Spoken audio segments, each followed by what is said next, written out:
Petrópolis entrevista o presidente do INEP, que é o Instituto Nacional de Pesquisas e Estudos, Alexandre Lopes. Presidente, como é que o senhor avalia o primeiro dia do Enem? Essa abstenção de mais de 50% dos inscritos já era esperada devido à pandemia? Nós esperávamos que o índice de abstenção fosse um pouco maior. Historicamente, a abstenção do Enem sempre foi acima de 25%. Ano passado foi 23%. Em 2009 foi 38%. Então, nós esperávamos que fosse um pouco maior, sim. Esse número nos surpreendeu um pouco. Infelizmente, algumas pessoas talvez tenham se sentido com receio, enfim, acabaram desistindo em cima da hora. Mas o importante é que 2.680.000 pessoas foram fazer o Enem no primeiro domingo, conseguiram fazer a prova. O estado de Manaus todo vai fazer, são 165.000 participantes que vão fazer a prova em fevereiro no estado de Manaus, mas o restante do país conseguiu fazer a prova e o Brasil conseguiu fazer um exame nacional de admissão, outros países cancelaram os seus exames. Então, eu acho que foi uma vitória conseguir fazer um exame dessa amplitude, com o tamanho que tem o Brasil nesse momento de pandemia. No auge da pandemia, né, presidente? Mas ao comentar sobre esse alto número de abstenções, né, que passou dos 50%, o ministro da Educação, Milton Ribeiro, ele se disse surpreso. E ele atribuiu essas ausências, em parte, claro, à epidemia de Covid, essa nova onda de Covid, né? E também a um trabalho da mídia contra o Enem. O senhor concorda com essa avaliação do ministro? O que teria, por exemplo, a ganhar a imprensa com o fracasso dos estudantes no Enem? Eu acho que um ponto também importante foi a questão das inscrições. Esse ano, no ano de 2020, nós fizemos uma inscrição, a concessão da isenção da taxa de inscrição do Enem de forma automática na inscrição. Então, normalmente, o percentual de inscritos pagantes e não pagantes, vamos chamar assim, é em torno de 50%. Esse ano, nós tivemos 75% de não pagantes, as pessoas que têm direito à isenção porque estudaram em escolas públicas, enfim, são requisitos legais. O que nós observamos ao aplicar os exames ao longo de todos esses anos, não só o Enem, mas também o Enseja, é que o índice de abstenção é sempre mais alto entre aqueles que têm direito à isenção. Aqueles que pagam a inscrição acabam indo acabam tendo um percentual de comparecimento maior. Então, o fato de termos percentualmente um número maior de isentos pode ter levado também esse aumento da isenção. Eu acho que o ministro quis dizer é que, até por conta de várias ações judiciais que ocorreram, houve criou-se um ambiente talvez de insegurança para o participante. Então, talvez, em função das notícias, ele tenha se sentido inseguro. E talvez tenha se arrependido de não ter ido fazer a prova no primeiro dia, quando viu que a prova aconteceu e milhões de pessoas fizeram prova. Então, no momento da pandemia no Brasil, houve um crescimento, né? A gente está num momento um pouco pior da pandemia. Isso tudo acho que contribuiu. Acho que a situação que estava acontecendo no estado do Amazonas, né? Uma situação dramática para a qual estão vivendo em relação à pandemia, isso pode ter assustado também os participantes no restante do país. Então, o momento que nós estávamos vivendo antes do último domingo é que pode ter criado esse clima de medo e as pessoas não foram fazer a prova. Mas o senhor acredita que a mídia tenha militado, a imprensa tenha, de certa forma, militado contra a realização do Enem para prejudicar os alunos? Nós do INEP procuramos sempre, na semana anterior e como agora, a gente sempre está à disposição na imprensa e também nos canais de comunicação oficial para tentar chegar ao participante uma mensagem de tranquilidade para que ele possa fazer a prova. Então, o que a gente procurou fazer foi sempre tentar garantir, em todos os canais que nos foram oferecidos, a oportunidade de poder chegar ao jovem e transmitir tranquilidade para que ele pudesse fazer a prova. Mas a imprensa não é responsável por isso, né? Pela abstenção. Ou você acha que a imprensa tem alguma responsabilidade sobre a abstenção dos alunos, como o ministro sugeriu?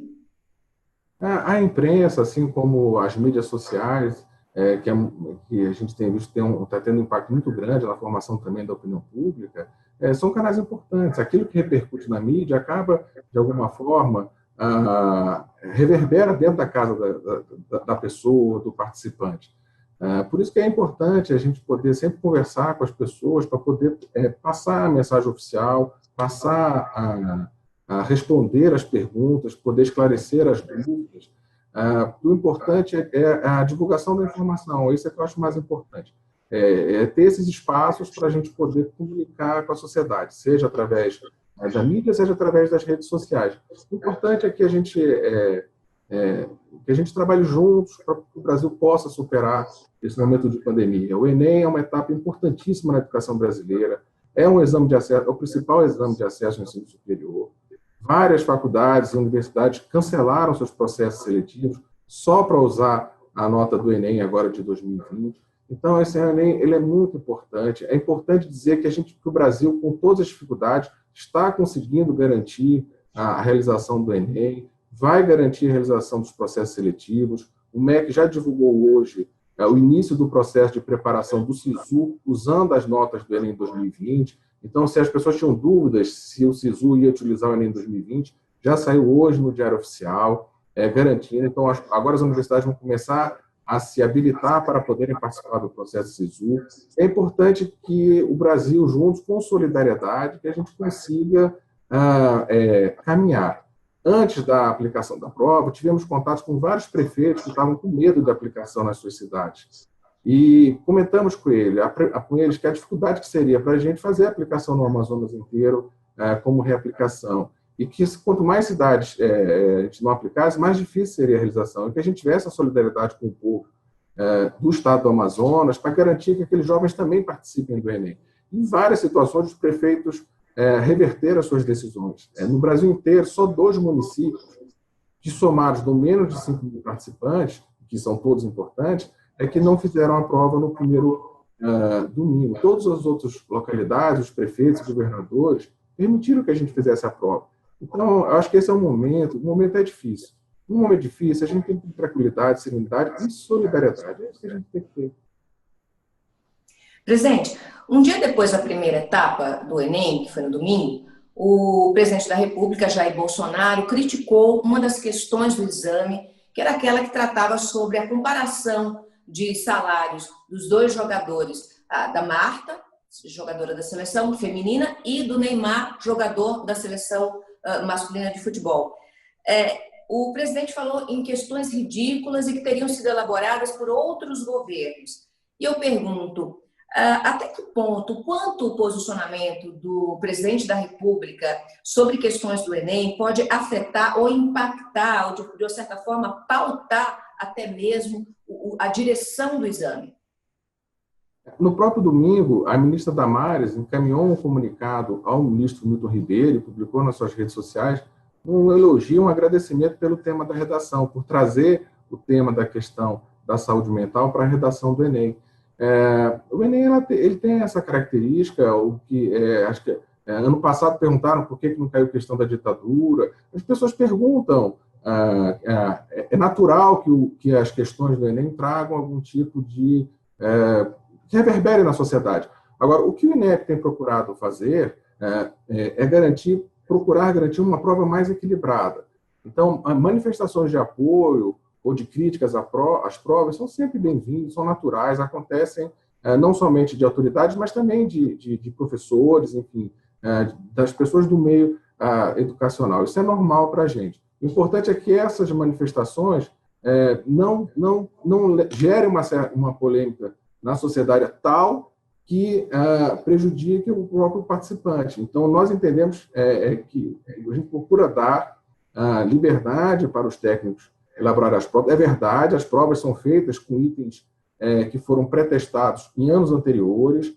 A prova os itens da prova do Enem não foram feitos no ano de 2020. Os itens foram selecionados no nosso banco de itens. Eu não leio a prova, eu não interfiro na elaboração da prova, eu não sabia o tema da redação, eu não participo, o ministro também não leu, o presidente também não leu. Os técnicos, junto com a sua diretoria, eles fazem a montagem da prova. É uma comissão que junta mais de 100 professores do Brasil para montar, escolher as questões que vão cair nas 3 provas, né, do Enem impresso, digital e reaplicação. E a gente aceitamos todas as críticas, a gente quer melhorar, a gente quer aperfeiçoar as provas do Enem, mas o importante é isso, é dizer que há um trabalho, a equipe técnica tem liberdade para montar a sua prova, junto com a nossa diretoria. Infelizmente, o nosso diretor Carlos, que era o responsável pela equipe pedagógica, veio a falecer na segunda-feira da aplicação do Enem. Trouxe muita tristeza, muita tristeza para todos os servidores. Ele foi um patrocinador desse Enem e também foi um trabalho dele, da equipe. Pela primeira vez, vamos ter uma matriz de correção de prova de redação diferenciada para os autistas. Então, mais uma ampliação, mais uma forma da gente poder garantir uma prova a todos. Isso foi um trabalho que foi conduzido pelo diretor Carlos e agora a equipe está executando. Nós lamentamos muito a morte do professor. Presidente, como evitar, como blindar o Enem de interferências político-ideológicas, por exemplo? A própria equipe entende que a prova ela tem que ser equilibrada. O que eles entendem como uma prova equilibrada? É que os temas das questões, os assuntos relacionados nas questões, eles não devem confundir o aluno na hora de responder a questão. Então, uma boa questão é que aquela, independente de qual seja o tema da redação ou o tema da questão, o aluno saiba aquilo que está sendo questionado para ele. Por isso, o uso também da teoria da resposta ao item. Então, nós elaboramos as questões, submetemos a pré-testes junto à sociedade e vemos se realmente aquela questão está adequada, se a pergunta que está sendo feita ali é compreendida pelo aluno que está respondendo, e isso são os parâmetros, né, da teoria da resposta ao item que a gente vai aprovando ou não, incluindo ou não no banco de itens. A prova também é feita com bastante antecedência. Sempre pode acontecer porque a prova é feita com alguns meses de antecedência, por causa da dificuldade de imprimir e distribuir as provas, e pode ser que um tema que tenha sido colocado numa questão, alguns meses depois, aconteça alguma coisa no mundo, enfim, e crie uma atenção maior sobre aquela questão. Então, é sempre um risco, assim. Mas o que a equipe técnica quer fazer são questões que realmente avaliam o que o aluno saiba, e não provocar polêmicas desnecessárias. O objetivo do Enem não é gerar polêmicas, é fazer questões, é avaliar o conhecimento crítico do aluno, que ele se posicione, mas sem polêmicas. É isso que a gente chama de questões equilibradas. E a gente faz isso com um trabalho coletivo, né? Primeiro, usando comissões, chamamos professores universitários do Brasil inteiro para ajudar a montar a prova. Eles vão selecionando as questões da prova, depois a equipe técnica define a composição final da prova, né? Há uma discussão na equipe para ver se aquela prova, se todas aquelas questões, enfim, se a prova está adequada ou não está adequada. Ano passado, esse ano, no meu entendimento, conseguimos atingir esse objetivo de ter uma prova que, apesar de ter críticas, e são bem-vindas, não gerou polêmica desnecessária na sociedade. E vamos sempre melhorar. Todas essas críticas que recebemos, a gente discute depois com a equipe, uma forma de como que a gente pode minimizar. É muito difícil a gente conseguir fazer questões que, numa sociedade inteira, ninguém critique todas as questões da prova. Isso é praticamente impossível. Sempre tem alguém que tem uma visão diferente. E a gente respeita. A gente trabalha com respeito. Não tem como agradar a todos, né, presidente? Mas em várias cidades, estudantes que foram fazer o Enem disseram que foram barrados porque as salas estavam cheias. E aí eu pergunto, como justificar a falta de espaço nessa primeira etapa do Enem, já que mais de 50% dos inscritos faltaram às provas? Teria havido algum erro de organização, de planejamento? Isso a gente está apurando. Então, assim, a oposição oficial e final só vai ser feita após a leitura das atas das salas dos locais de prova. Então, tudo aquilo que acontece no ambiente da prova, o chefe de sala ele anota na ata, isso vem pelos correios, junto com todas as provas, os gabaritos do Brasil inteiro, vem, e aí depois a gente faz essa análise dessas atas. São 201 mil atas que vamos ter que ler, dos 201 mil salas de aplicação. Durante a aplicação, em contato com o coordenador do local, do coordenador da escola, foram reportadas 11 situações em que isso teria acontecido. De novo, a gente agora está apurando. Então, houve o relato de 11, estamos apurando se isso aconteceu em mais lugares. E são 14.447 escolas ou faculdades onde são aplicadas as provas do Enem. a gente está falando de 11 ou um pouco mais do que 11 locais onde eventualmente isso aconteceu. O que nós sempre falamos, e sempre falamos inclusive nos juízos, que nós respeitaríamos a quantidade de pessoas dentro da prova que garantisse a segurança sanitária. E isso foi feito. Se tivesse algum tipo de problema, esses alunos poderiam ser realocados em outras salas, em salas reserva. Para o aluno ter feito a prova, a gente tem que saber exatamente o que aconteceu. Mas o que a gente assegura é, primeiro, que dentro da sala o distanciamento foi respeitado, a lotação da sala foi respeitada, não teve aluno a mais dentro da sala.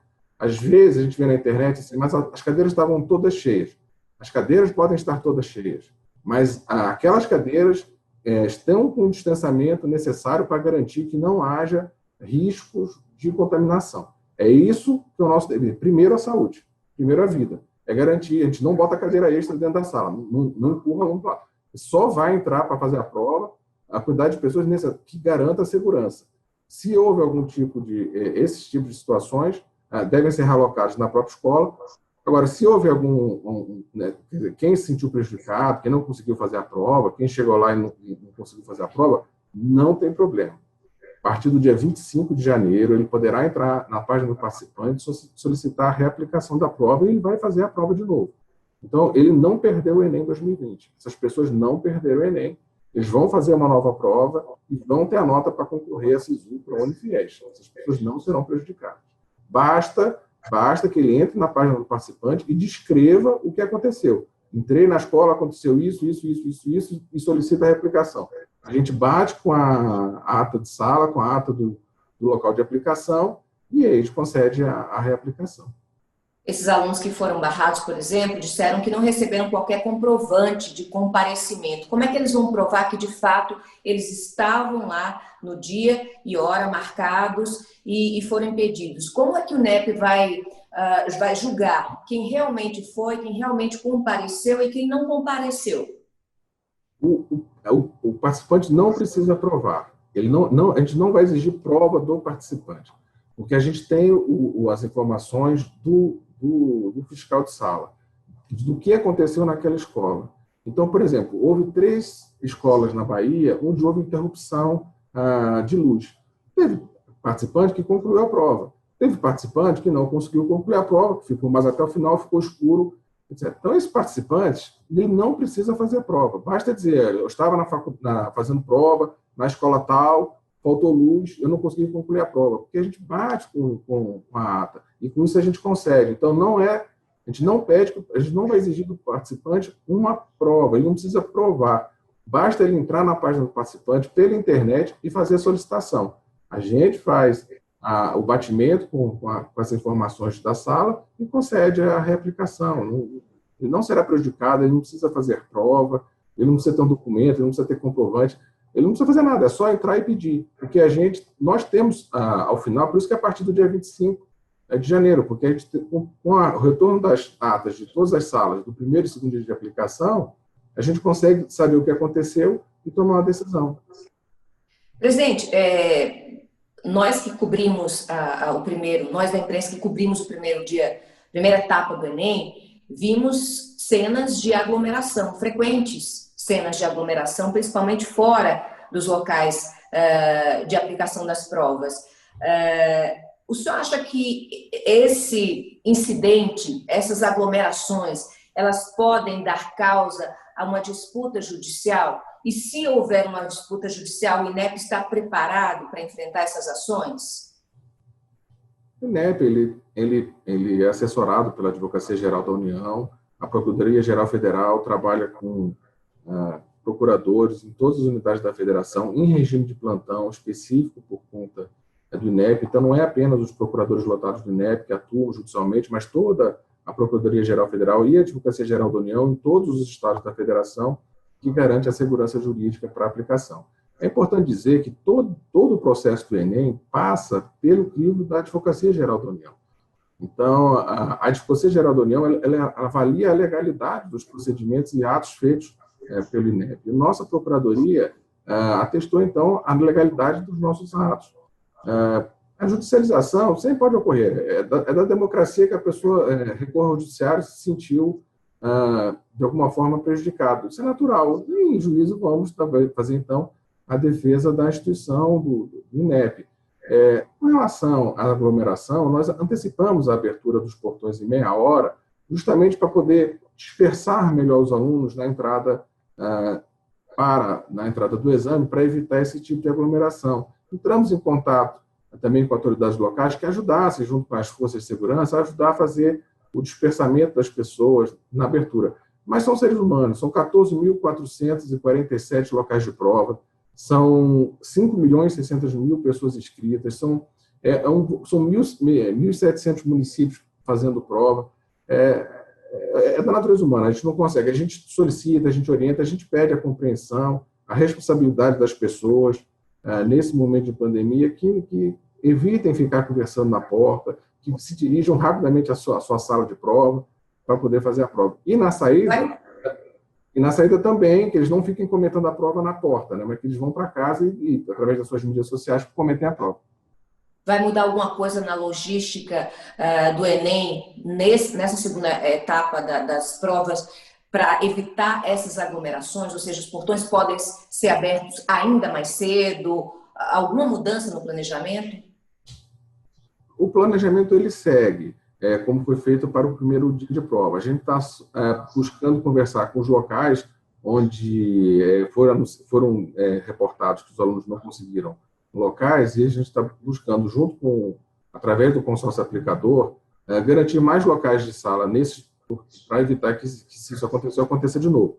Então, temos entrado em contato com os locais para verificar o que aconteceu e disponibilizar mais locais, mais salas de aula para eles poderem fazer a prova. Em relação à logística de entrada, a abertura dos portões permanece com meia hora de antecedência, porque as provas só são distribuídas também no próprio dia. Então, é importante também que os correios consigam checar os locais de prova com tranquilidade, sem aglomeração, para poder fazer a entrega das provas. Então, permanece meia hora de antecedência na abertura dos portões. Presidente, o INEP vai monitorar os profissionais que aplicaram as provas, os profissionais que estavam envolvidos ali durante os 2 dias, as 2 etapas do Enem, para avaliar algum surto de Covid? Está havendo algum acompanhamento desses profissionais que estão trabalhando? Isso fica a cargo do consórcio aplicador. A escolha dos locais de prova, o selamento, a seleção das pessoas que vão trabalhar no dia do Enem. Nós estamos falando de quase 500.000 pessoas que vão trabalhar, né, nos dias de aplicação. Tudo isso é atribuição do consórcio aplicador, que é composto pela Fundação Sesgran Rio e a Fundação Getúlio Vargas. Esse é um processo em que nós selecionamos o consórcio e eles são responsáveis por tudo isso. Então, o acompanhamento dessas pessoas ou não fica a cargo do consórcio aplicador. Como o senhor falou, o INEP está preparado para a judicialização do Enem. Acho que todo ano deve acontecer, muitas pessoas devem questionar as provas, mas se houver judicialização esse ano, o senhor acredita que haverá algum impacto no calendário de divulgação dos resultados? Eu acredito que não. Historicamente, sempre houve judicialização do Enem, desde quando ele passou a contar para o SISU, em 2009, sempre teve judicialização, a quantidade de ações sempre foi elevada, em todas as etapas, é natural, e o INEP sempre conseguiu fazer sua defesa em juízo e garantir a realização do Enem. Entendemos que os nossos procedimentos foram adequados dentro da legalidade, por isso entendemos que as datas dos processos seletivos vão continuar mantidas, inclusive hoje com a divulgação do início do processo de elaboração do SISU pelo MEC. Então, agora as universidades públicas vão começar a se habilitar para participar do processo seletivo SISU, com a portaria que foi publicada pelo MEC. Foram aplicados, investidos 64 milhões de reais para medidas de proteção contra a Covid-19. O senhor acha que esse montante foi o suficiente? Vai precisar de um aporte maior para continuar dando proteção aos alunos durante a aplicação da segunda etapa de provas?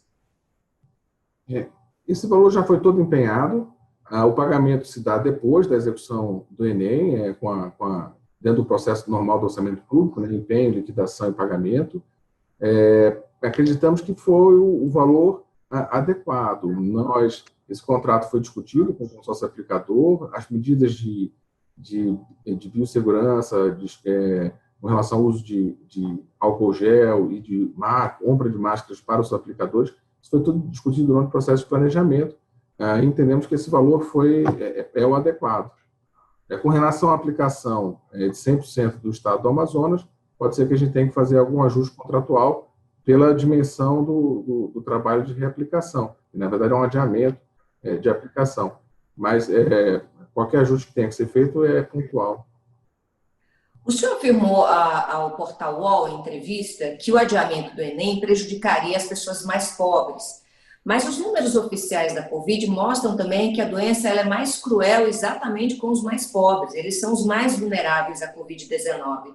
Seguindo essa lógica, presidente, a realização do Enem no auge da pandemia não seria também uma injustiça com essas pessoas mais vulneráveis? Não seria também colocar em risco a vida exatamente das pessoas mais pobres, que são também as pessoas mais vulneráveis à doença?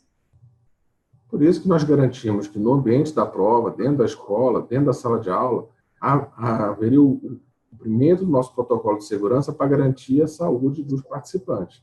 Por isso que nós primamos muito pela correta aplicação da prova. Agora, a prova ela é utilizada, o resultado do Enem é utilizado em processos seletivos que vão dar ou acesso à universidade pública pelo sistema de cotas, ou bolsa parcial integral, que é o ProUni, ou financiamento estudantil, que é o FIES. Como é que esse jovem pobre teria acesso a esses mecanismos se não tivesse o Enem? Ele não teria acesso a essas políticas públicas. Então, como ele também não tem condições de pagar uma mensalidade de uma faculdade, ele estaria fora da faculdade. Então, para a gente garantir que no primeiro semestre de 2021, os jovens mais pobres possam ter acesso a financiamento, bolsa, universidade pública, ele precisa ter o Enem. Não ter o Enem significa que só quem estudou em escola particular, só quem tem condições de pagar uma faculdade, entraria nas universidades particulares, por exemplo. Porque o acesso, por lei, a esses sistemas de incentivo, de bolsa e financiamento, se dá pela nota do Enem. Sem Enem, o aluno pobre não teria acesso à faculdade. Aí sim que eu acho que ele teria 100% prejudicado, porque ele teria totalmente fora da faculdade. Com o Enem, a gente dá a chance dele concorrer a uma vaga na faculdade. Sem Enem, ele perdeu o primeiro semestre e talvez o segundo semestre também. O senhor acredita que com a pandemia e a suspensão das aulas presenciais, esses alunos mais carentes, eles não foram prejudicados aí na preparação para o exame? O senhor acha que eles se prepararam tão bem quanto um aluno que tinha acesso à internet, que tinha acesso a professores particulares? Por isso é importante das outras políticas públicas. Então, quando a gente coloca um sistema de cotas nas universidades públicas, muitas são voltadas a alunos de escolas públicas, ou seja, então um aluno que vem de escola particular, que teve condições de ter um acompanhamento durante a pandemia melhor do que o aluno mais vulnerável, eles estão concorrendo a vagas diferentes. Esse aluno da escola particular não concorre na vaga de cotas. A cotas é para o aluno da escola pública. O ProUni e o FIES também. Então, são sistemas que as pessoas que têm mais condições financeiras não concorrem a essas bolsas. Elas são destinadas às pessoas mais vulneráveis. Agora, o que a gente tem que discutir é como que fica a desigualdade entre os vulneráveis. Então, no universo de alunos de escola pública, há realidades diferentes, mesmo naqueles que estudam em escolas públicas. Tem situações em que o jovem tem uma estrutura, um apoio familiar melhor para fazer seus estudos e outros não. Mas isso é importante a gente entender. O Enem vai ajudar, porque ao fazer a prova, a gente vai conseguir depois, com os dados, os resultados do exame, entender de que forma a pandemia afetou os participantes do Enem, porque os impactos da pandemia não se dão apenas no Enem de 2020, vão se dar nos próximos anos. Eu entendo que o Enem de 2021, que nós vamos fazer no final do ano, daqui a alguns meses nós vamos soltar o edital, também será feito no ambiente de pandemia. Eu trabalho com a hipótese de que a pandemia ainda não esteja finalizada no Brasil até a data da prova do Enem em novembro. Então, vamos ter mais um Enem sendo aplicado no ambiente de pandemia. E os impactos na educação vão ocorrer ao longo dos anos. Então, é importante que a gente faça a prova, para termos evidências científicas, para pensarmos políticas públicas para combater essa desigualdade. Uma sugestão que já foi dada pelo professor Chico Soares seria fazer um sistema de cotas dentro do sistema de cotas. Então, dentro do sistema de cotas de escolas públicas, as universidades poderiam destinar parte dessas vagas para os concluintes do ensino médio de 2020. De modo que são essas, porque concorre não apenas quem terminou o ensino médio agora, em 2020, como quem terminou o ensino médio em anos anteriores em escolas públicas. E eles têm condições diferentes de preparação. Mas essa é uma decisão das universidades. Então, foi uma sugestão do professor Chico Soares, ex-presidente do INEP. Então, assim, há possibilidade da gente pensar, procurar trabalhar medidas para combater essa desigualdade dentro da desigualdade. Como o senhor falou anteriormente, os alunos do Amazonas não fizeram a prova do Enem, por razões óbvias, o Brasil inteiro já sabe. Foram mais de 160 mil alunos, é isso, presidente? Como e quando esses alunos farão, então, os exames? Eles farão Já existe uma data, um calendário para eles? Sim, eles vão fazer a prova na reaplicação, que já estava prevista, para os dias 23 e 24 de fevereiro. A reaplicação ela se dá justamente para isso. Quando um jovem não consegue fazer a prova por um motivo que não é pessoal, mas foi uma questão da aplicação, a gente dá a oportunidade dele fazer a reaplicação. Quem fará a prova da reaplicação? Todo o estado do Amazonas. Mais de 160 mil participantes de Manaus, todos eles farão a prova na reaplicação. Aqueles que solicitaram reaplicação porque estavam com doença infecto-contagiosa, Covid. Tivemos 8.180 pedidos deferidos. Então, 8.180 pessoas também farão as provas nos dias 23 e 24, porque solicitaram por estarem ou com risco ou com a doença infecto-contagiosa. E aqueles também que estão pleiteando isso agora para o segundo exame. Aquelas pessoas que, por exemplo, não conseguiram fazer a prova, que como diz assim, chegaram na escola, não tinha cadeira para fazer a prova, também vão poder fazer a prova na reaplicação. E qualquer outro caso, como as escolas que faltou luz, por exemplo. Então, e nas duas cidades de Rondônia, que não aplicaram a prova também no primeiro domingo. Então, todos esses vão fazer a prova, as provas 23 e 24 de fevereiro. Como é que o senhor espera que ocorra essa segunda etapa do Enem, que vai ser agora nesse domingo, e o que o senhor diria, quais conselhos o senhor daria, tanto aos alunos quanto aos pais desses alunos que estão preocupadíssimos, tanto com o sucesso dos filhos no Exame Nacional do Ensino Médio, quanto também com a saúde, né, para evitar qualquer contágio pela Covid-19? O jovem tem a tranquilidade, que ele tem a serenidade. Ele foca em fazer a prova, em responder as questões e ter um bom resultado. Que ele se dirija ao local de prova, evitando se aglomerar, vá direto para a sua sala, espera a sua identificação, sente para fazer sua prova, leve seu lanche, sua água se quiser, leve máscara, pode levar mais de uma máscara para trocar durante a aplicação, pelo seu conforto, que tenha tranquilidade e serenidade.